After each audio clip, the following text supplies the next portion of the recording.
Alors, à l'inverse des actions permanentes qui sont appliquées simultanément et continuellement sur la structure, alors il se pose uniquement la question de la valeur de l'action permanente à choisir, mais les charges variables, ils peuvent être appliquées à une structure d'une manière simultanée ou non.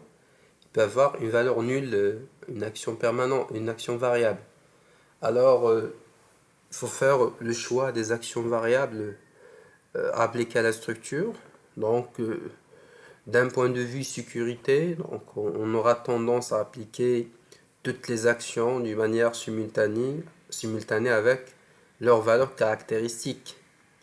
Mais du côté de l'optimisation, donc on a tendance à appliquer chaque action séparément. Et là, on a en fait deux critères qui sont contradictoires. Par conséquent, il faut chercher un optimum. Et l'optimum, c'est de faire un choix judicieux et raisonnable des actions à considérer et leurs valeurs. Donc, on a dit la simultanéité entre les actions, ça provient de la logique de chaque action. Donc, on fait une analyse des actions qui peuvent être effectivement appliquées simultanément à la structure et qui ont une probabilité, une grande probabilité d'être simultanées à l'action. Donc on a deux choses, on a la valeur des actions, mais également la possibilité de simultanéité des actions et avec quelle valeur on va les considérer. Donc choix des actions à considérer et leurs valeurs. Donc toujours lorsqu'on a plusieurs actions variables, on choisit une action prépondérante qui est l'action dominante ou parfois on l'appelle l'action de base. Cette action, elle sera prise avec sa valeur caractéristique et le noter dans les notations, dans la formation des combinaisons par Q1. Donc il est prise avec sa valeur caractéristique QK1. Et ensuite, avec cette action dominante, on va considérer d'autres actions concomitantes d'accompagnement qui proviennent de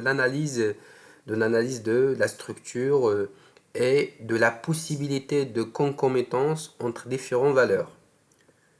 Alors, ces actions, ils ne seront pas bien sûr considérées avec la valeur de combinaison, mais plutôt avec leurs valeurs caractéristiques, mais ils seront considérés avec les valeurs de combinaison. C'est pour ça, lorsqu'on a, on a évoqué les valeurs représentatives d'une action variable, on a parlé de cette action valeur de combinaison. Ça veut dire que les valeurs qu'on va choisir lorsqu'on va combiner une action variable avec une autre action qui est l'action de base.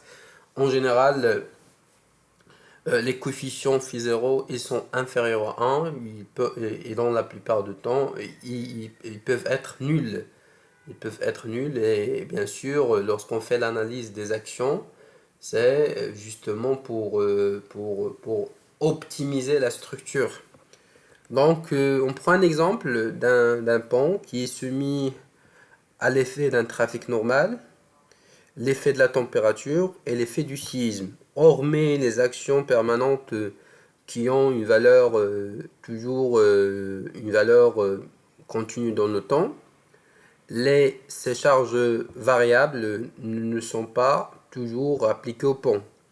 Alors, on a trois actions de base, et ces actions de base, ce sont le trafic normal, qui peut être dans un premier temps considéré comme action de base et par conséquent la valeur à prendre c'est sa valeur caractéristique et dans les règlements on définit les valeurs caractéristiques de toutes les actions ou bien on définit la période de retour auquel il correspond la valeur caractéristique et dans ce cas on peut faire un traitement pour arriver à cette valeur caractéristique.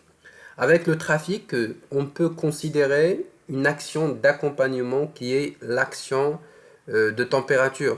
Par contre la probabilité de simultanéité entre séisme et trafic, donc il est un peu faible.